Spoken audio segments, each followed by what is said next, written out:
dan rahmat dan kita semua.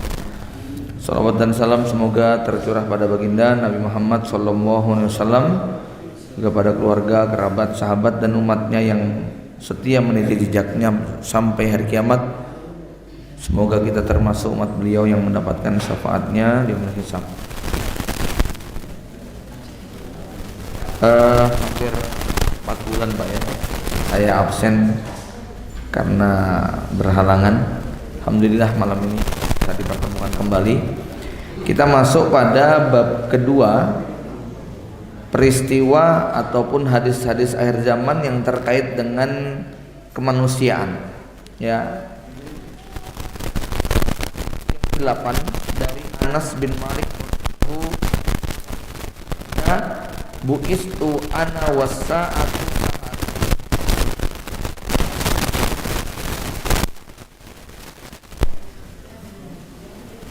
wa fi riwayatin sa'atu kahadihi wa hadihi in kadat latasbikun. Jarak antara aku diutus dengan hari kiamat seperti ini. Anas berkata, Rasulullah menggabungkan antara jari telunjuk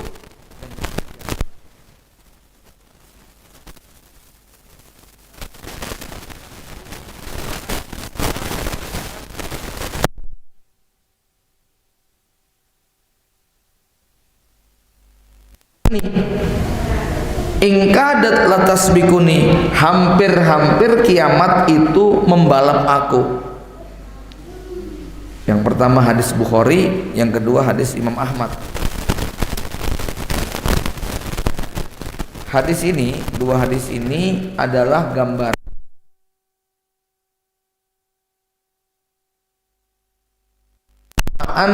diutusnya Nabi sampai kiamat, jaraknya seperti jari telunjuk dengan jari tengah. Ini menggambarkan apa Pak? Kedekatan, sangat dekat sekali. Ini Rasulullah, ini kiamat. Ya, ada banyak makna. Pertama bahwa yang dimaksud adalah saking dekatnya, sedekat jari telunjuk dengan jari tengah.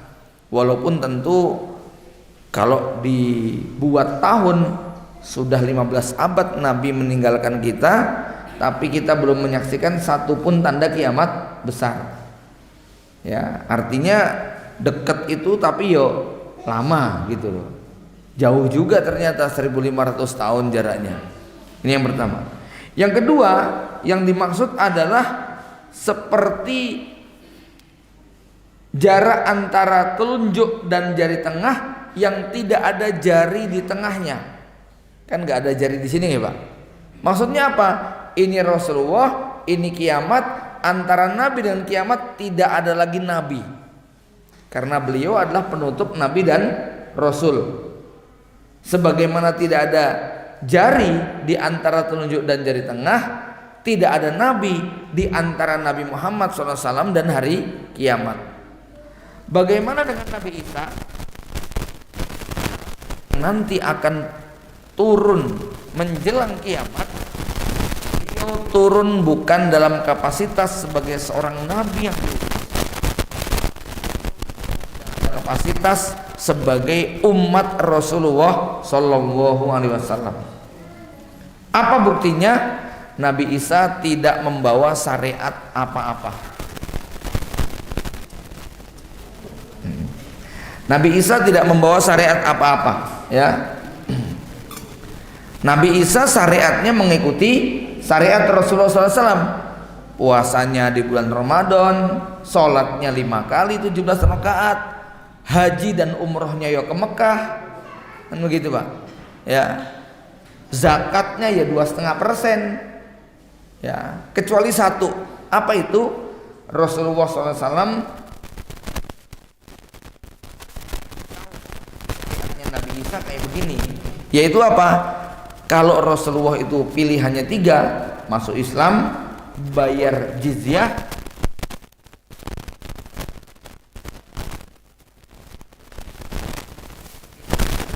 masuk Islam atau perang. Ya, ikut saya atau jadi musuh saya. Itu Nabi Isa prinsipnya begitu. Kalau Rasulullah kan ikut saya masuk Islam, kalau nggak mau ya juga tetap dengan agama tapi bayar.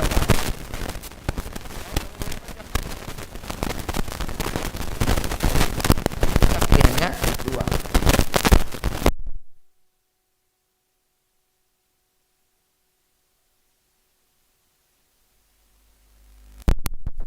Nabi Isa yang ngarang, tapi Nabi Isa cuman mengikuti apa yang Nabi sebutkan, bahwa nanti di zaman Nabi Isa syariatnya dua, yaitu masuk Islam atau perang.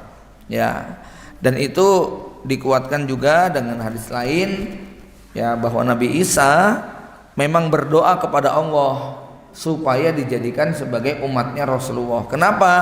Suatu hari wahyu turun kepada Nabi Isa yang bunyinya adalah tentang keutamaan Rasulullah SAW dan umatnya. Nabi Isa diceritakan oleh Allah tentang keutamaan umat Islam, tentang keutamaan sahabat, di mana umat Rasulullah, pengikut Rasulullah, walaupun datangnya belakangan, tetapi besok di akhirat masuk surganya duluan. Ya, kita ini kan Nabi Adam kan punya pengikut, Nabi Nuh punya pengikut, Nabi Ibrahim punya pengikut, Nabi Musa punya pengikut.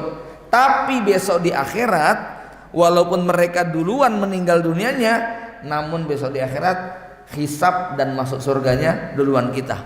Mereka mengikuti kita. Itu ya. Yang kedua, walaupun kita ini adalah umat belakangan, tapi besok kita dijadikan sebagai saksi. Jadi misalnya ada nabi ditanya, "Hei, kamu sudah berdakwah belum?" "Sudah ya Allah, saya sudah menyampaikan wahyu yang kau turunkan." "Mana buktinya? Mana saksinya?" Ya, nabi ini tengok kanan, tengok kiri, mana ya saksinya ya? Yang dulu taklimi mana ya, kok nggak kelihatan gitu ya. Maka kita yang nggak pernah ketemu sama nabi itu langsung ngacung, "Ya Allah, kami bersaksi bahwa Nabi Fulan telah berdakwah menyampaikan petunjukmu." Nah, jadi kita ini sama Allah punya spesial. Pak, kalau kita dijadikan saksi ahli itu keren gak Pak? Dalam persidangan yang kelasnya kelas nasional atau internasional, kok kita jadi saksi ahli? Itu level kita keren gak Pak? Keren banget. Nah, ini persidangan akhirat, kita dijadikan saksi. Kan keren sekali. Ya, bener nggak Nabi ini sudah dakwah? Bener. Mana saksinya? Kita langsung dipanggil sama Allah. Ya, bener ya Allah. Dia bersaksi. Ya, dia bersaksi bahwa Nabi ini telah berdakwah. Ya, maka Nabi tadi kemudian terbebas dari tuntutan Allah Subhanahu Wa Taala. Ya, maka dengan istimewanya umat Islam, Nabi Isa berdoa, "Ya Allah, aku pengen jadi umatnya Rasulullah." Akhirnya sama Allah kemudian diangkat. Ya tentu kalau pertanyaannya, apakah Nabi Isa diangkat karena ingin jadi umat Rasulullah? Bukan karena. Itu salah satu hikmahnya. Karena Nabi Isa pernah berdoa minta supaya jadi umatnya Rasulullah. Maka Nabi Isa dikembalikan nanti sebelum kiamat, dan Nabi Isa turun sebagai umatnya Rasulullah Shallallahu Alaihi Wasallam. Baik. Kemudian yang ketiga, maknanya, nah ini yang menarik nih. Bu'istu ana wasa'ahata ini maksudnya apa? Ini Rasulullah, ini kiamat. Lah gimana ngitungnya?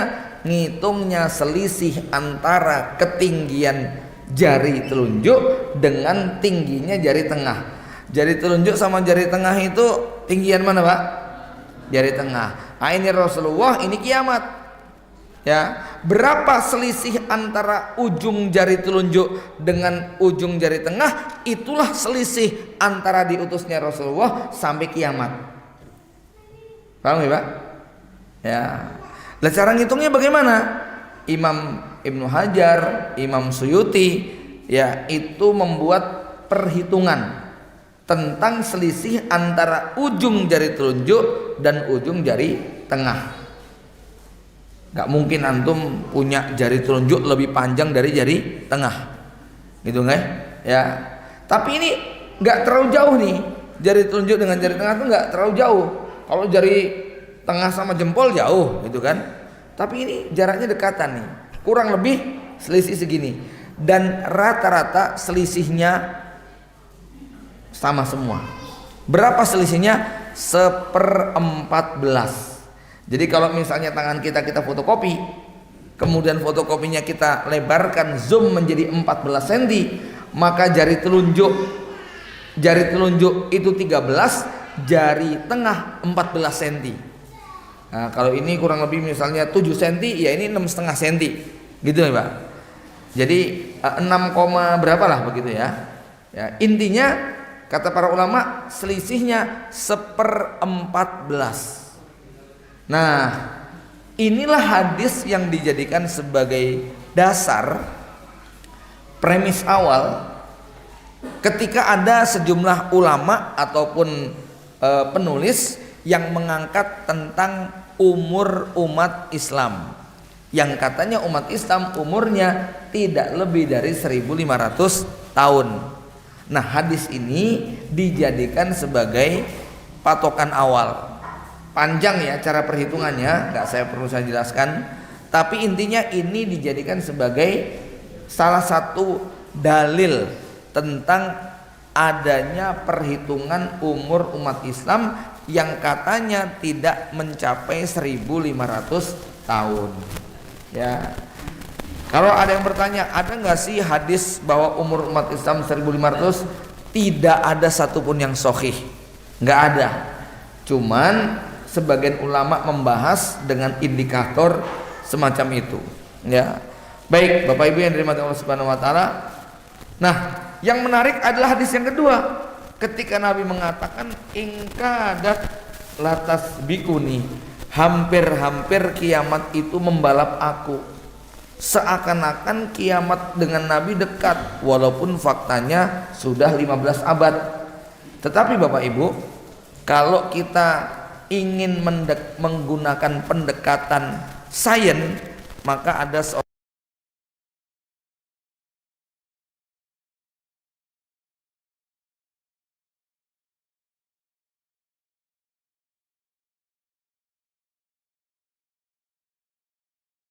ya Darwin dengan teorinya.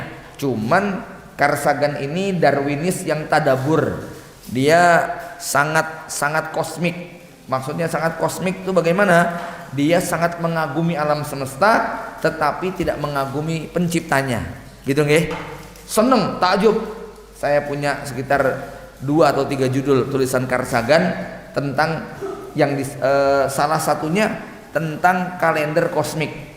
Apa itu kalender kosmik? Bapak Ibu tahu kan kalender itu 12 bulan kan? 1 tahun. 1 tahun itu ada 12 bulan, ada 365 hari. Nah, oleh Carl Sagan, kalender 365 hari atau 12 bulan itu dijadikan sebagai patokan tentang berapa usia alam semesta.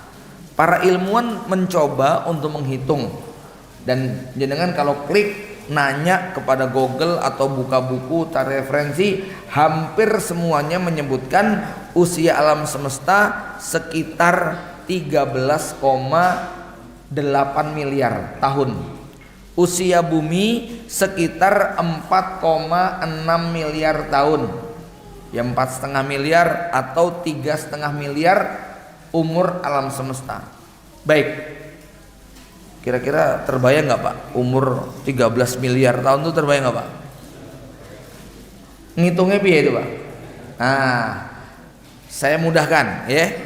13 miliar tahun itu 13,6 miliar tahun, 8 miliar tahun itu diperes, dikompres jadi 1 tahun. Berarti 1 bulannya kira-kira berapa? Kurang lebih sekitar 1,2 miliar tahun 1 bulannya, ya. Kalau 1 bulan itu 1,2 miliar tahun dibagi 30 hari, berarti 1 harinya berapa tahun? Dibagi 24 jam, dibagi 60 menit, dibagi 60 detik. Itu setelah kita bagi, ketemu per detiknya sekitar 500 tahun atau 490 sekian tahun. Sampai di sini mudeng mboten Pak? Hah? Kan 1 tahun itu 365 hari kali 24 jam kali 60 menit kali 60 detik gitu nggih Pak? Nah jumlahnya ada berapa detik? Ada banyak lah, pokoknya berapa juta itu ya. Nah alam semesta ini menurut ilmuwan 13,8 miliar tahun. Maka kalau 365 hari ini dibagi, ketemunya per detik sekitar 500 tahun. Nah contohnya bagaimana? Carl Sagan membuat sebuah simulasi. Januari, Februari, Maret, April, Mei, Juni, Juli belum ada kejadian. Jadi tanggal 1 Januari jam 00 itu dimulai peristiwa Big Bang, awal terciptanya alam semesta. Kalau Bapak Ibu pernah belajar di SMP teori penciptaan alam semesta, yang paling populer teori Big Bang. Ledakan pertama, lalu terciptalah langit dan bumi. Gitu nggih? Bintang, planet, galaksi itu awalnya begitu. Ada teori nebula tabrakan, tapi yang paling populer teori Big Bang, ledakan besar. Nah, Januari, Februari, Maret, April, Mei sampai Agustus belum ada kejadian. Barulah kemudian tata surya terbentuk bulan Agustus. September, Oktober. Nah, 65 juta tahun yang lalu itu kejadian dinosaurus hancur oleh meteor. Menurut kalender kosmiknya Carl Sagan itu kejadiannya tanggal 26 Desember ya, kalau diteruskan. Nah Rasulullah SAW yang lahir 15 abad yang lalu menurut kalender kosmik itu terjadi pada tanggal 31 Desember jam 23 lewat 59 menit lewat 57 detik. Terus dong belum Pak? Jadi Rasulullah yang lahir 15 abad yang lalu kalau menggunakan skala kalender kosmik itu Rasul lahirnya 31 Desember jam 23 lewat 57 menit lewat 59 menit lewat 57 detik.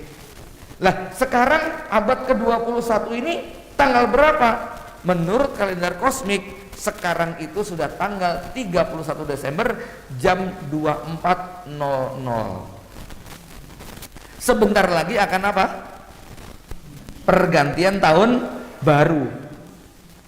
Akan ada perubahan alam semesta. Ya, cuman kalau tahun baru kita itu ditandai dengan ditiupnya trompet dan kembang api, tahun baru kosmik itu kalau versi akhir zaman ditandai dengan trompetnya malaikat Israfil, ya, ditandai dengan kembang api berupa planet yang bertabrakan, gitu loh. Berarti ini sudah tinggal sebentar lagi, cuman sebentar laginya berapa kita tidak tahu. Bapak Ibu sekalian,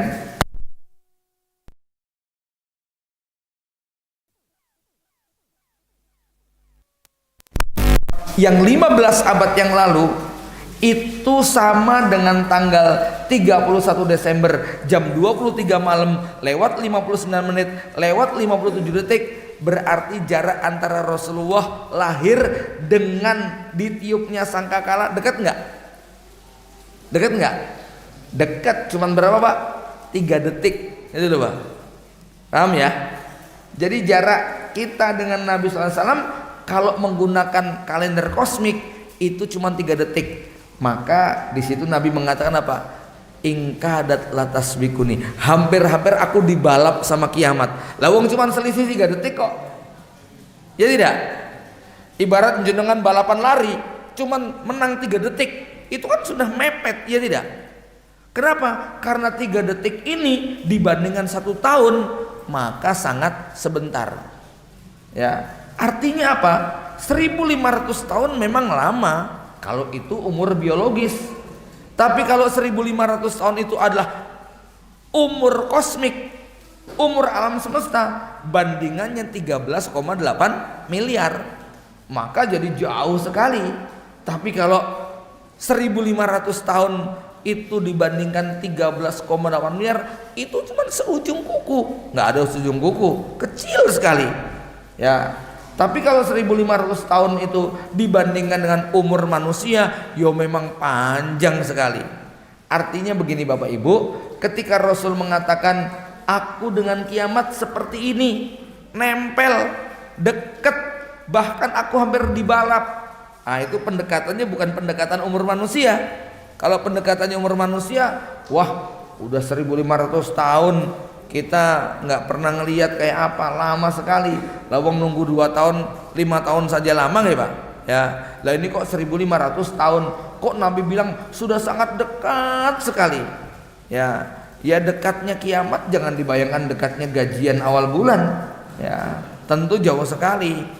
Tetapi ketika 1.500 tahun itu dikonversikan dengan 13,8 miliar tahun, maka 1.500 tahun itu seperti 3 detik dibandingkan 365 hari.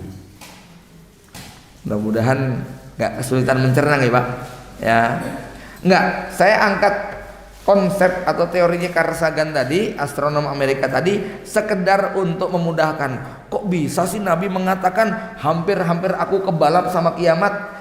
Ya kalau lomba lari kok selisih 3 detik yo kayak hampir mau kebalap loh Pak. Gitu loh ya.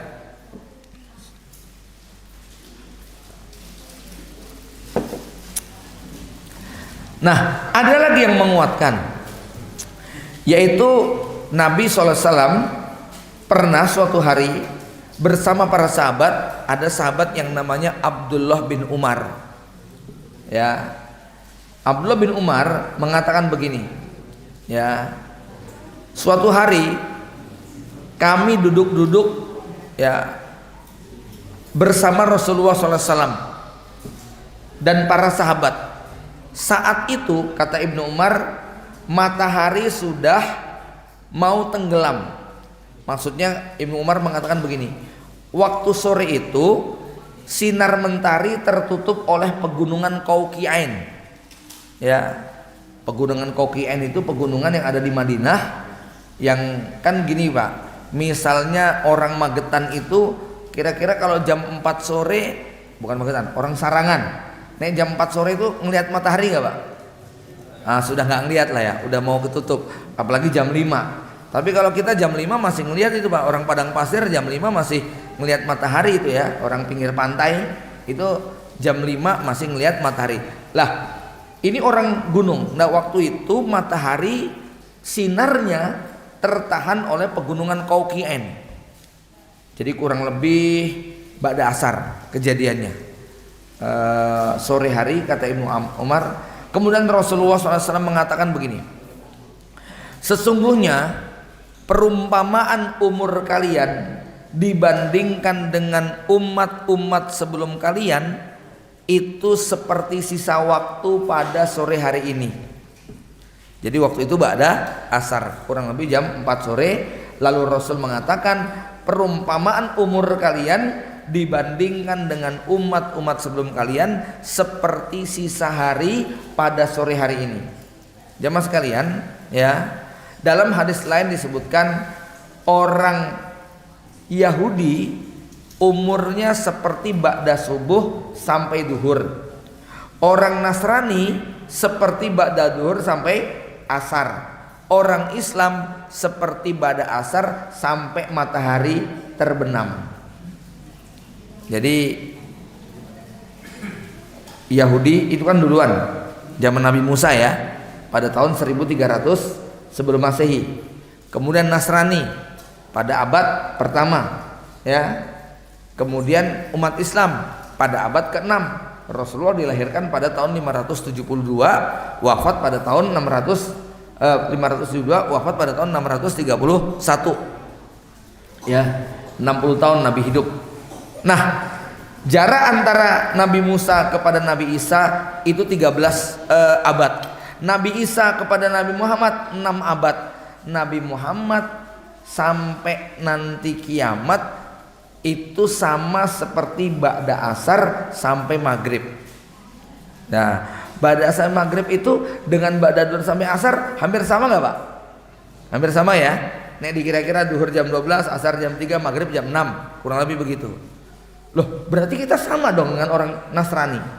Orang Nasrani 500 tahun sekian, gitu kan? Ya, iya. Tapi Rasul berdoa kepada Allah, minta agar umatnya diberi tambahan umur, ya, itu 1 hari, ya, atau 1000 tahun. Sehingga dalam hal ini, ya, dalam ada yang menyebutkan setengah hari, begitu kan, ya. Sehingga dalam hal ini umat Islam umurnya tidak mencapai 1500 tahun berdasarkan tadi. Bapak Ibu sekalian, tadi ya ada 2 hadis yang dijadikan alat untuk menghitung berapa sih sisa umur umat Islam. Tapi itu kita abaikan loh. Ya, kita nggak akan ngutak-ngutik tentang masalah umur 1500 atau bagaimana, oke? Ya, karena tidak ada satupun hadis yang sahih. Cuman hadis tadi menjadi satu peringatan bahwa Nabi 15 abad yang silam itu seperti waktu ba'da asar. Kalau 15 abad yang lalu itu seperti ba'da asar, kira-kira kita sekarang itu jam berapa, Pak? Zaman Nabi itu kayak ba'da asar. Ya. Kira-kira sekarang udah jam berapa nih? Ya, kurang lebih jam 5 lewat, setengah 6 lah mungkin gitu ya. Nah, maghrib itu umat Islam sudah habis, sudah nggak ada lagi di muka bumi. Apakah nggak ada di muka bumi itu kiamat? Oh bukan, itu umur umat Islam. Kapan umat Islam umurnya akan selesai? Ketika muncul angin lembut yang bertiup dari arah Yaman yang akan mencabut nyawa setiap manusia yang beriman. Nah, disitulah umat Islam selesai. Sudah nggak ada lagi umat Islam di muka bumi. Di muka bumi yang tersisa adalah orang kafir. Karena Rasul bersabda bahwa yang nanti akan menyaksikan peristiwa kiamat itu adalah orang yang paling kufur. Makanya umat Islam tidak akan pernah bisa melihat kiamat. Kalau bisa melihat kiamat itu pasti orang kafir. Maka yang dimaksud umur umat Islam bukan berarti kiamat.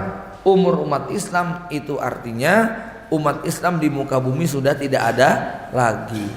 Karena nanti ketika ada angin lembut yang bertiup dari arah Yaman, kemudian kan begini, awalnya kan matahari terbit dari barat dulu, kemudian muncul binatang yang membawa tongkat Nabi Musa dan cincin Nabi Sulaiman. Kemudian semua manusia dicap stempel sama binatang tadi, mukmin kafir, mukmin kafir. Nah, yang dapat stempel mukmin tak lama kemudian, entah besok, entah lusa, entah kapannya, datang angin yang kalau ngenakan orang beriman, kena orang beriman itu akan meninggal dunia. Nah, otomatis yang tersisa di muka bumi tinggal orang kafir. Nah, periode orang kafir ini berapa tahun lagi?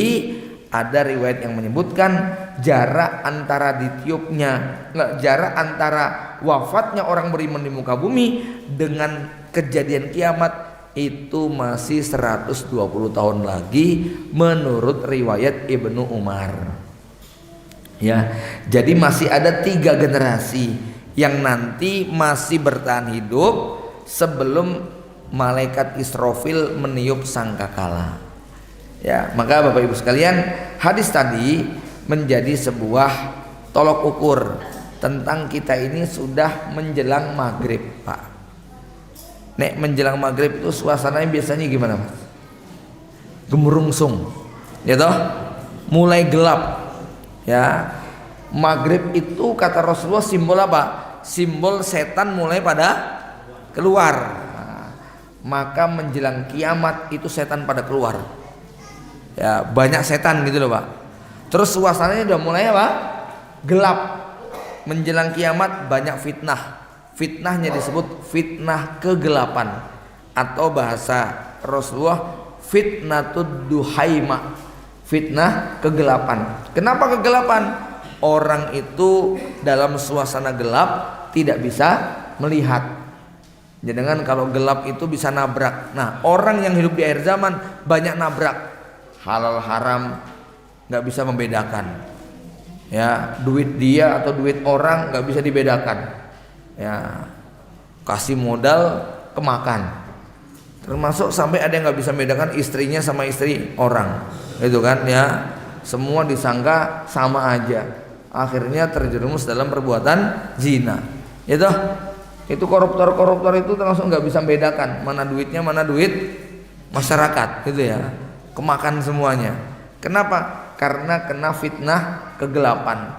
Kawan dengan lawan nggak kelihatan, sama saja karena gelap. Ya namanya suasana gelap itu ini kalau misalnya mati lampu tiba-tiba, jangan pasti panik. Ya kita bingung semuanya.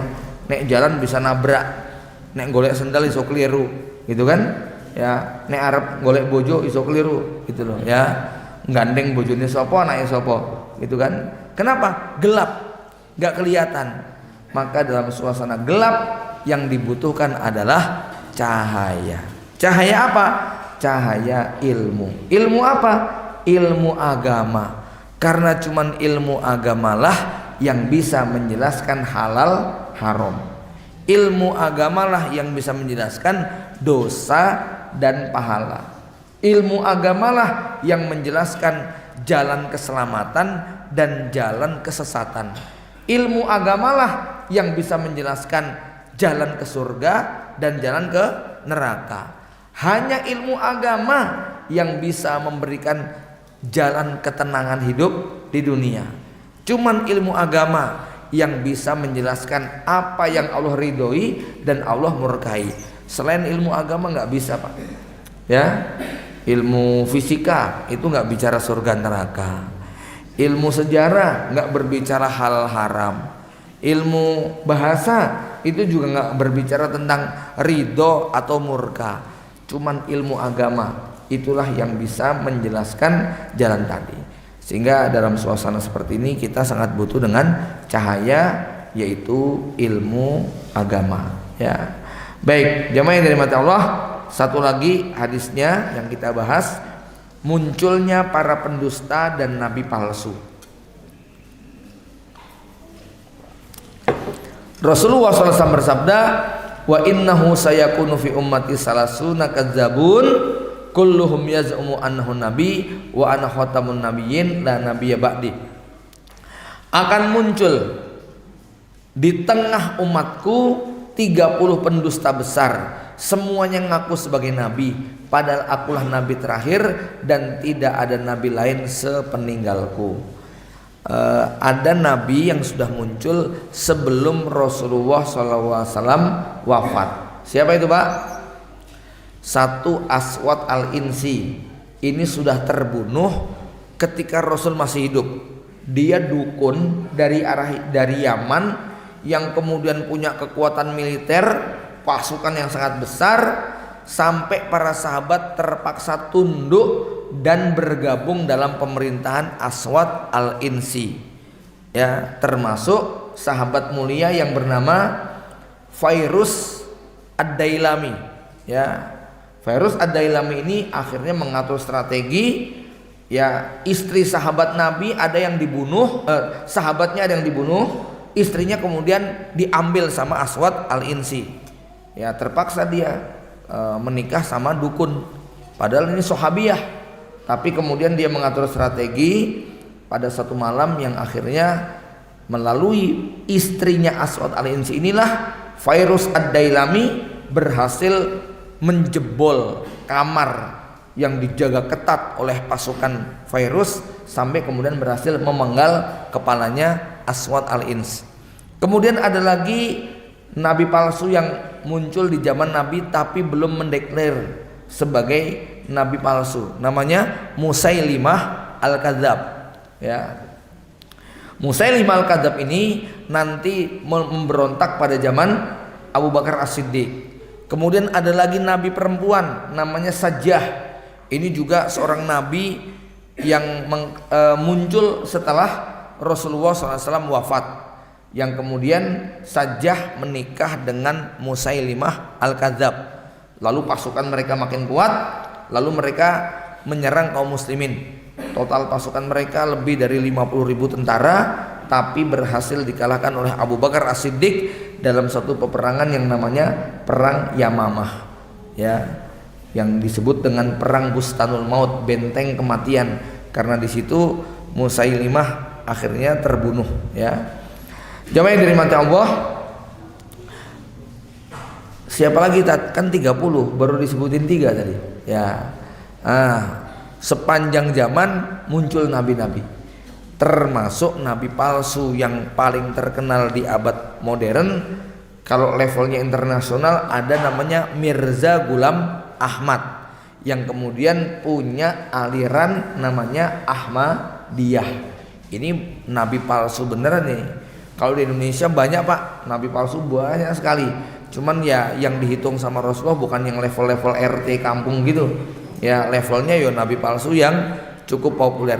Indonesia yang dulu populer Lia Aminuddin. Masih ingat nggak Pak? Itu ngaku sebagai malaikat Jibril, begitu kan ya. Terus ada Imam Mahdinya namanya Abdurrahman. Saya pernah ketemu di sel Cipinang Pak, dia di penjara gitu ya. Imam Mahdi di penjara Cipinang ya, karena termasuk menistakan agama ya. Aliran Lia Eden ya, kerajaan Lia Eden. Sekarang kayaknya sudah nggak populer ya. Jamaah sekalian ya, yang pasti Nabi menyebutkan kurang lebih sekitar 30 nabi palsu ya. Kemudian tambahan satu lagi, ada 2 pendusta yang akan muncul setelah Rasulullah SAW. Nabi bersabda begini, bainama ana naim ra'aitu annahu wudiya fi yadayya siwarani min zahabin. Waktu aku tidur aku ngimpi, di tanganku diletakkan 2 gelang emas. Wah, boleh nggak Rasulullah pakai gelang emas Pak? Nggak boleh. Lah Rasulullah kok pakai gelang emas? Maka aku bermaksud melepaskannya karena aku membencinya. Nabi nggak suka pakai gelang emas, nggak boleh laki-laki pakai gelang emas, ya. Maka diizinkan kepadaku. Jadi dalam mimpi Nabi ngelihat di tangannya ada 2 gelang emas. Maka Nabi berusaha untuk melepas gelang itu. Lalu setelah aku lepas, aku tiup, begitu ya. Sama Rasul ditiup, fanafahtuha, ditiup sama Nabi, fatoro, gelangnya terbang, ya. Fa'awwaltuhuma, maka aku memahami yang dimaksud dengan 2 gelang emas yang aku tiup tadi adalah munculnya 2 pendusta, yahrujani, yang nanti akan keluar. Siapa? Salah satunya adalah Al-Ansi, ahaduhumal ansiyu alladzi qatalahu Fairuz bil Yaman. Yang pertama adalah Aswad Al-Ansi yang berhasil dibunuh oleh Fairuz Ad-Dailami di Yaman. Wal akharu Musailimatu, yang satunya adalah Musailimah Al-Kadzab yang berasal dari Bani Hanifah. Ya, maka Nabi sudah mimpi itu. Nanti akan ada 2 pendusta. Pendusta pertama yang Nabi langsung tahu bentuknya 2 gelang. Ya, 2 gelang itu nempel Rasul. Maksudnya bagaimana? Mereka ngaku seperti Nabi. Sebagaimana gelang itu nempel pada tangannya Rasulullah. Ya, maka Nabi kemudian membuang gelang itu, ditiup lalu menghilang. Dan ternyata 2 gelang itu adalah, yang satu adalah Aswad Al-Ansi yang dibunuh Fairuz Ad-Dailami, dan yang kedua adalah Musailimah Al-Kadzab yang berhasil dibunuh dalam perang Yamamah ya. Jadi ini hadis tentang munculnya nabi-nabi palsu, dan Nabi sudah menyebutkan tentang siapa mereka. Nah, yang populer 2 tadi ya, Musailimah. Musailimah ini Pak, dia yang pinter bikin syair. Dia punya Quran sendiri. Qurannya dia ngarang. Ada ayat yang berbunyi Al-Qari'ah mal Qari'ah wa ma adraka mal Qari'ah. Wah, Musailimah bikin surat namanya surat Al-Fil. Cuman beda dengan alam tara kaifa fa'ala rabbuka bi ashabil fil. Lah, Musailimah bikin surat Al-Fil tapi mengikuti nasarnya Al-Qari'ah. Dia bikin Al-Fil Malfil wa ma adraka malfil batnuhu kabir wa zailuhu tawil, gitu ya. Gajah. Apakah itu gajah? Apa yang kau ketahui tentang gajah? Gajah adalah binatang yang perutnya besar, belalainya panjang. Wah, gitu ya. Itu kayak syairnya anak TK. Ya, Pak ya? Ya. Itu kok mau ngalahin Quran.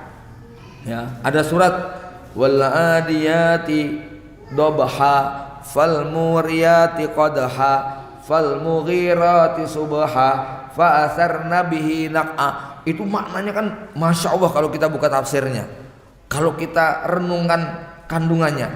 Musailimah bikin juga ya, wal ajinati ajna wat tabihati tabha, demi tukang masak ketika dia masak, demi tukang giling tepung ketika giling. Nggak ada maknanya, gitu kan ya. Kalau Quran kan wal adiyati dobha, demi kuda perang yang berlari dengan kencang, gitu kan. Wah, itu jenengan kalau mempelajari tafsir surat wal adiyat itu Masya Allah, gitu kan ya. Al-Quran mengisahkan tentang Al-Adiyat dengan gaya gitu. Sama Musailimah di copy paste, diganti dengan makna yang nggak ada maknanya ya.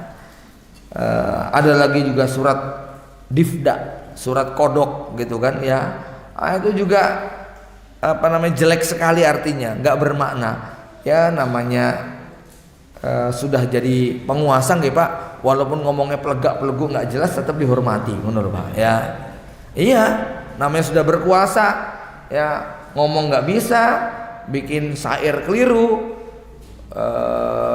bapak dua ibu dua, para bapak-bapak ya, walaupun salah-salah juga namanya sudah jadi penguasa nih Pak ya.